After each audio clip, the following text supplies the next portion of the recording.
আসসালামু আলাইকুম এভরিওয়ান, আমি Salman Hafiz. Welcome to loop and logic. আজকের এই ভিডিও লেকচারে আপনাদের সবাইকে স্বাগতম। আজকে আমরা শিখব file system versus DBMS. File system কি, ফাইল সিস্টেম আমরা কখন ইউজ করতাম, ফাইল সিস্টেমে এমন কি ড্রব্যাকস ছিল যার কারণে আমাদের ডেটাবেস ম্যানেজমেন্ট সিস্টেমের মধ্যে একটা কিছু দরকার পড়লো, এই জিনিসগুলো নিয়ে আজকে আমরা আলোচনা করব। এবং যদি আমরা থিওরিটিক্যাল পার্সপেক্টিভে চিন্তা করি, আমাদের পরীক্ষায় আসার মতো one of the most important question আমরা এটা ধরতে পারি যে ফাইল সিস্টেম এবং ডেটাবেস ম্যানেজমেন্ট সিস্টেমের মধ্যে কি করো, ডিফারেন্সিয়েট করো যে এইটার কি কি অসুবিধা ছিল, এটার কি কি অ্যাডভান্টেজেস আছে। এই জিনিসগুলো কিন্তু আমরা আজকের ভিডিও লেকচারের পরে ক্লিয়ার হয়ে যাব।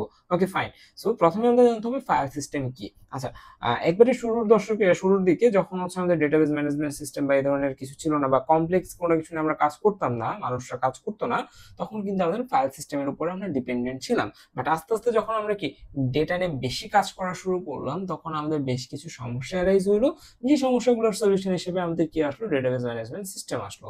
ওকে, সো ফাইল সিস্টেম কি? A file system stores data in separate files across directories. Okay, a file system stores data in separate files across directories. It's simple and used for basic data storage and retrieval.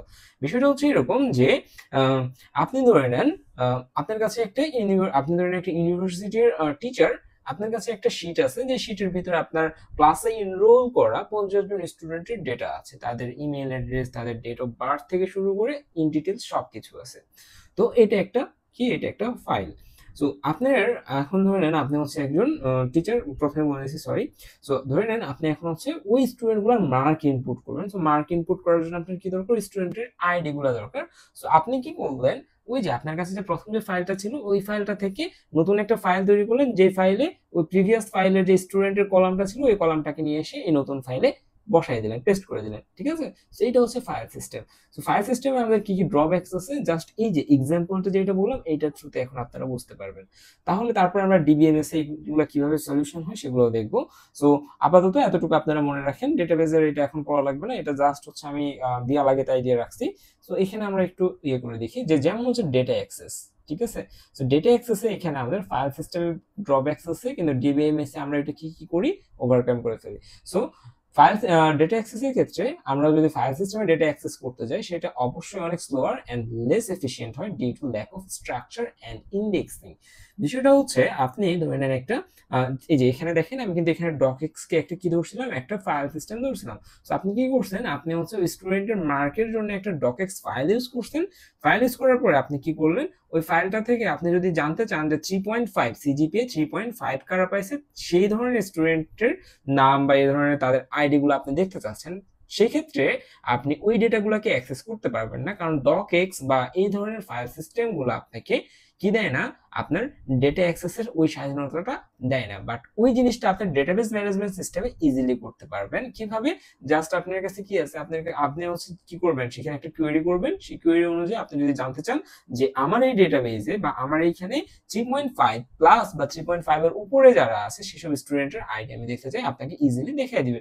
So আমাদের file সিস্টেমের ক্ষেত্রে আমরা এটা করতে পারতেছি না। So that আমরা বলতে পারি যে এই ক্ষেত্রে যে ডেটা অ্যাক্সেস কি একটু slower and less efficient. So এখানে আমাদের কিছু কি আছে, সীমাবদ্ধতা আছে। ওকে, দেন আমরা ডেটা সলিউশনে আসি। আচ্ছা, তার আগে আমরা এটা একটা স্নিপেট নিয়ে রাখছিলাম। স্নিপেটটা দেখি যে আপনি যদি ডেটাবেস ম্যানেজমেন্ট সিস্টেম বা এসকিউএল সম্পর্কে আমরা জানছি না, এসকিউএল যদি আপনি জানতে চান আপনার যে ডেটাবেস আছে সেখান থেকে জিপিএ 3.5 এর উপরে কারা আছে তাদের আইডি বা এগুলো যদি জানতে চান, আপনি জাস্ট কি করুন, এরকম একটা কোয়েরি লিখবেন, আপনাকে কি দিয়ে দিবে, আপনাকে ওই রিলেটেড ইনফরমেশনস গুলো আপনাকে দিয়ে দিবে কিন্তু। ওকে, আচ্ছা, দেন আমরা সামনের দিকে আগে ডেটা আইসোলেশন। ডেটা আইসোলেশন বলতে আমরা কি বলতেছি, data is scattered in separate files making integration difficult. Data is centralised and integrated making cross reference and analysis easier. তো বিষয়টা যে আপনি ধরে নেন এটাকে কি বলবো, ধরে নেন একই ফাইলের বিভিন্ন ধরনের রেপ্লিকা তৈরি করছেন, বিভিন্ন কপি তৈরি করছেন। ঠিক আছে, তো এই ক্ষেত্রে আপনি যখন এই যে সেপারেট ফাইলস এর ভিতরে ডেটাগুলোকে করলেন, তো তখন আপনি যখন ইন্টিগ্রেট করবেন, ইন্টিগ্রেট করলে কি আপনার অবশ্যই এখানে কি প্রবলেম অ্যারাইজ হবে, যেটা আমাদের ফাইল সিস্টেমে কি একটা ড্রব্যাক। বাট সেম জিনিসটা যদি আপনি ডেটাবেস ম্যানেজমেন্ট সিস্টেমে করে যান, তখন কি ওইটা একটা সেন্ট্রালাইজড অ্যাপ্রোচে করা হয়। সো এইখানে ইন্টিগ্রেশনটা কিন্তু আমাদের কি সহজ, making cross reference and analysis easier. So data isolation আমাদের ফাইল সিস্টেমের একটা ড্রব্যাক। দেন আমাদের কি আছে, ডেটা ইন্টিগ্রিটি। ডেটা ইন্টিগ্রিটি কি, how to maintain no built in checks to prevent invalid data entries. Like আপনি ধরে নেন একটা ধরেন ফাইল সিস্টেমে একটা ফাইল বানাইছেন ওই যে সিজিপিএ ইনপুট নেওয়ার জন্য, ধরেন এরকম একটা ফাইল সিস্টেমে বানাইছেন, এখানে আইডি আছে আর এখানে হচ্ছে আপনি সিজিপিএ ইনপুট দিবেন। বাট আপনি যদি ধরেন 11 আইডির জন্য আপনি যখন সিজিপিএ ইনপুট দিচ্ছেন আপনি ধরেন -3 ইনপুট দিচ্ছেন। সো ফাইল সিস্টেমে যদি আপনি এইটা করেন তখন ফাইল সিস্টেম বলবে ইটস ওকে -3.0 এখানে হচ্ছে সে ইনপুট নিতেই পারে, এটা নিয়ে তার কোনো হেডেক নাই। তো ফাইল সিস্টেম আপনাকে এখানে কি করতেছে না, এখানে আপনাকে কোনো এরর দিচ্ছে না বা এরকম কোনো কিছু দিচ্ছে না। বাট আপনি যদি এই সেম জিনিসটা একটু সেট আপ করে নেন ডেটাবেস ম্যানেজমেন্ট সিস্টেমে, সেখানেও ধরেন আপনি কিছু কোয়েরি দিয়ে বললেন যে হ্যাঁ এখানে এই জিনিসগুলো আসতে পারবে বা এখানে যে ইনপুটটা আসবে সেটাকে অবশ্যই পজিটিভ হইতে হবে, তখন যদি আপনি -3 দেন -3.00 যদি সিজিপিএ ইনপুট দেন তখন কিন্তু আপনার এখানে কি হবে, এখানে আপনার এরর দেখাবে enforces integrity rules constraints and keys to ensure accurate and valid data. So -3 CGPA হইতে পারে না, এটা একটা ইনভ্যালিড ডেটা, বাট এই ইনভ্যালিড ডেটা আপনি যখন ফাইল সিস্টেমের থ্রুতে করতেছেন তখন ফাইল সিস্টেম আপনাকে বলছে ওকে কোনো সমস্যা নেই। বাট সেম জিনিসটা যখন আপনি ডেটাবেস ম্যানেজমেন্ট সিস্টেমের থ্রুতে করতে যাবেন তখন আপনি যদি এখানে বেশ কিছু কন্ডিশন সেট করে দেন তখন সে আপনাকে বলবে আচ্ছা ঠিক আছে -3 একটা ইনভ্যালিড ডেটা, কারণ আমাকে বলে দেওয়া হয়েছে -3 কে আমি ইনপুট নিতে পারবো না, সো দ্যাট -3 একটা ইনভ্যালিড ডেটা আমার কাছে, আমি এটাকে নিব না। সো এখানে আমি কি করবো, এরর দিব, এবং আমি যে ইনপুট দিচ্ছে সেই ইনপুট ডাটাকে আমরা কি করতেছি, ইনফোর্স করতেছি রাইটটা ইনপুট করার জন্য, বুঝা গেছে? সো ডেটা ইন্টিগ্রিটি আমাদের ফাইল সিস্টেমে নাই, বাট আমাদের ডেটাবেস ম্যানেজমেন্ট সিস্টেমে আছে। দেন হচ্ছে অ্যাটমিসিটি। অ্যাটমিসিটি কি বিষয়টা হচ্ছে, একটু ভালো মতো দেখেন, এখানে হচ্ছে আমরা লাস্ট ক্লাসে ট্রানজাকশন সম্পর্কে জানছি তাই না? সো বিষয়টা হচ্ছে এরকম, ধরে নেন আপনি হচ্ছে একটা সেন্ডার, ওই যে সেম এক্সাম্পলটা আমি এখানে দিচ্ছি, আপনি একটা সেন্ডার, আপনার একটা রিসিভার আছে, ওকে। আপনি কি করছেন, ধরে নেন আপনার কাছে হচ্ছে 10,000 টাকা আছে, আপনি 10,000 টাকা সেন্ড করছেন এইখানে। সো ফাইল সিস্টেম আপনার যেটা করবেন, ফাইল সিস্টেমের মাধ্যমে যদি এই ইনফরমেশনগুলো আপনি রাখেন এবং ওইখান থেকে যদি সেন্ডার থেকে রিসিভারে 10,000 টাকা পাঠান আপনি, তো মাঝখানে যদি কোনো কারণে ট্রানজাকশন ফেইল হয়, ট্রানজাকশন ফেল বলতে আপনার এই টাকাটা তার কাছে পৌঁছালো না, বাট সেন্ডারের অ্যাকাউন্ট থেকে কিন্তু তখন 10,000 টাকা অলরেডি কি করা হয়েছে, কেটে নেওয়া হয়েছে, বাট আমাদের রিসিভারের অ্যাকাউন্টে কিন্তু স্টিল নাও কোনো টাকা পৌঁছায়নি। অর্থাৎ এইখানে আমাদের সেন্ডার থেকে রিসিভারে আমরা টাকা পাঠানোর ক্ষেত্রে বা এই ধরনের ক্ষেত্রে ট্রানজাকশনের ক্ষেত্রে ফাইল সিস্টেম যদি আমরা ইউজ করি, তো ফাইল সিস্টেম কি বলতেছে, আমার কাছ থেকে তো গেছে, রিসিভার পাইছে কি পাইছে না সেটা আমার দেখার বিষয় না, আমার কাছে গেছে সো দ্যাট আমি আপডেট করে দিচ্ছি, বাট রিসিভারের ক্ষেত্রে কাছে যে যায়নি সেটা নিয়ে তার কোনো হেডেক নাই। বাট এই জিনিসটা আমরা ডিবিএমএস এ কিভাবে হ্যান্ডেল করি, ডিবিএমএস এ আমরা ট্রানজাকশনের থ্রুতে হ্যান্ডেল করি। ট্রানজাকশন কি ছিল, ট্রানজাকশন ছিল হয় 0 অথবা 1, যদি হয় তাহলে হইতেই হবে, যদি না হয় তাহলে কোনোটাই হওয়া যাবে না, বুঝে গেছে? এবং সেন্ডার থেকে আপনি রিসিভারে টাকা পাঠাইছেন, সো যদি এটাকে সাকসেসফুল হিসেবে করতে চান, সাকসেসফুল মেসেজটা দেখাতে চান, তাহলে সেন্ডারের কাছ থেকে পাঠাইছেন, রিসিভারকে কি 10,000 টাকা রিসিভ করতে হবে, আদারওয়াইজ আপনি সাকসেসফুল বা 1 দেখাতে পারবেন না। হ্যাঁ, আর যদি কোনো কারণে এটা ফেল হয়, তার মানে কি আপনার কোনো কারণে ধরে নিচ্ছি ট্রানজাকশনটা ফেল করছে, সো দ্যাট আপনার কি এখান থেকেও টাকা কাটবে না, এইখানেও টাকা যাবে না, অর্থাৎ এখানে কি ট্রানজাকশনটা হয় ensures atomic transactions either fully completed or fully rolled back। ঠিক আছে, যে হয় ফুললি কমপ্লিট করতে হবে তোমাকে অথবা কি করতে হবে, ফুললি রোল্ড ব্যাক করতে হবে, ঠিক আছে, সেন্ডার থেকে রিসিভারের মধ্যেকার রিলেশনটা, ঠিক আছে? এবার ওকে, সো দেন হচ্ছে অ্যাটমিসিটি, এটা আমরা হ্যান্ডেল করতে পারি কিসের মাধ্যমে, ডিবিএমএস এর মাধ্যমে, বাট এইখানে আমাদের কি কোনো গ্যারান্টি দেয় না, no guarantee of complete transactions may result in partial updates.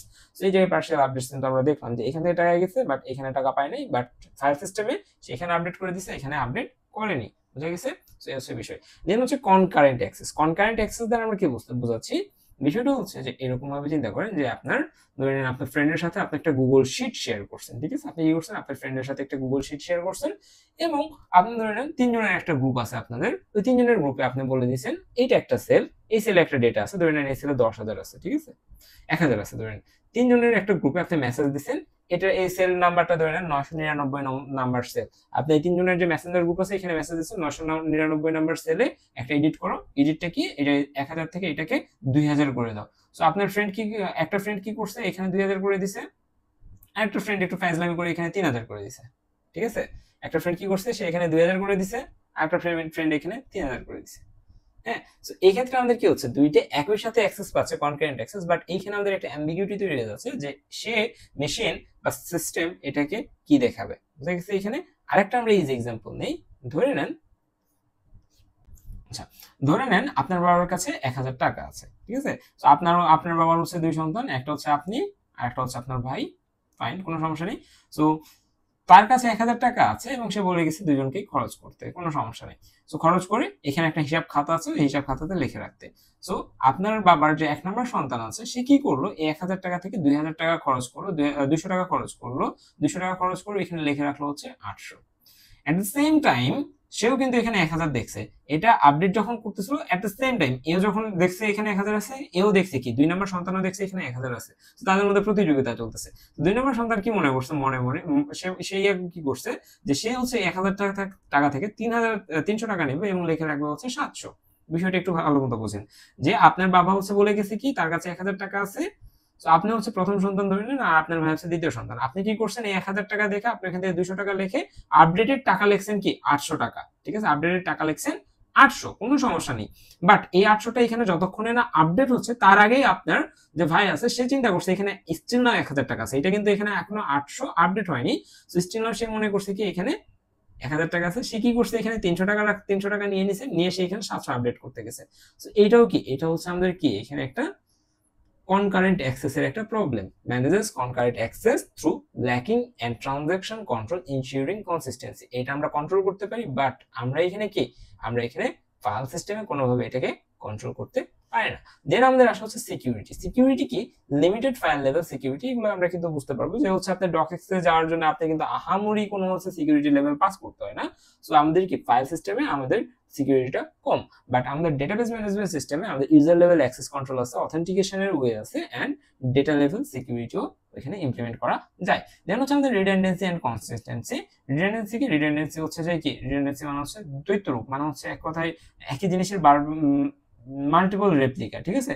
So আপনার এই যে ফাইল সিস্টেমে আপনাদের রিডান্ডেন্সিটা বেশি হয় কিভাবে, যে আপনার ধরে নেন একই ফাইল আপনি বারবার কপি করে রাখছেন, ঠিক আছে, বিভিন্ন ডিরেক্টরিতে। সো এটা একটা কি, এটা একটা রিডান্ডেন্সি কেস।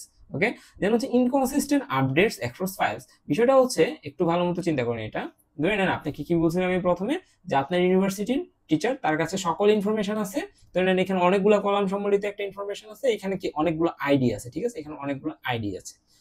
ওকে, আপনার টিচার কি করছে, আপনার টিচার একটা নতুন একটা ফাইল তৈরি করছে সিজিপিএ আপডেট করার জন্য, স্টুডেন্টের সিজিপিএ আপডেট করার জন্য। এখানে তাদের আইডি আর এখানে তাদের সিজিপিএ। তো সে কি করছে, এই যে তাকে ইউনিভার্সিটি থেকে যে ইউনিভার্সিটি যে ফাইলটা দিছিল সেই ফাইলটাকে সে কপি করে এই ফাইল থেকে হচ্ছে কি করছে, এই কলামটার ভিতরে যে আইডি গুলা ছিল সেই আইডি গুলাকে কপি করে এখানে পেস্ট করছে, ঠিক আছে, পেস্ট করছে, কোনো সমস্যা নেই, এতটুকু পর্যন্ত করতেই পারে সে।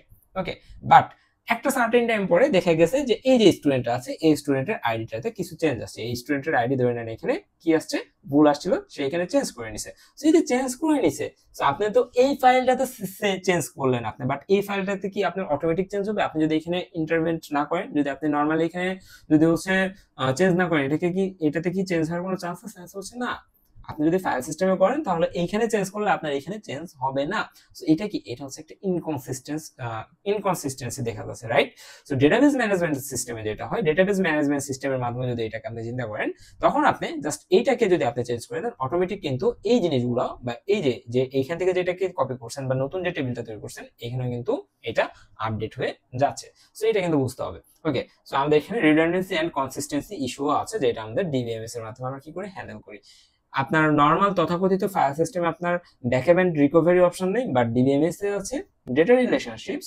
আমাদের কি করে না, আমাদের যে নর্মাল ফাইল সিস্টেম আছে, ফাইল সিস্টেম আমাদের ডেটা রিলেশনশিপের কোনো অপশন কিন্তু সেখানে নাই, ঠিক আছে, can not define or enforce relationships between data items, এখানে কিন্তু এটা করা যায় না, বাট এখানে আমাদের সাপোর্ট করে, এগুলা আমরা করতে পারি, না করতে পারি। ওকে, স্কেলেবিলিটি এন্ড এফিসিয়েন্সি, অবশ্যই কি আমাদের ডেটাবেস ম্যানেজমেন্ট সিস্টেম বেশি স্কেলেবল এন্ড কি এফিশিয়েন্ট, এন্ড এটা কি, এটা আমাদের inefficient as data volume grows. যদি বেশি ডেটা হয়, বেশি ডেটা নিয়ে যদি কাজ করে, তখন কি এটা অবশ্যই আমাদের কি ফাইল সিস্টেম ইনএফিশিয়েন্ট, বুঝা গেছে।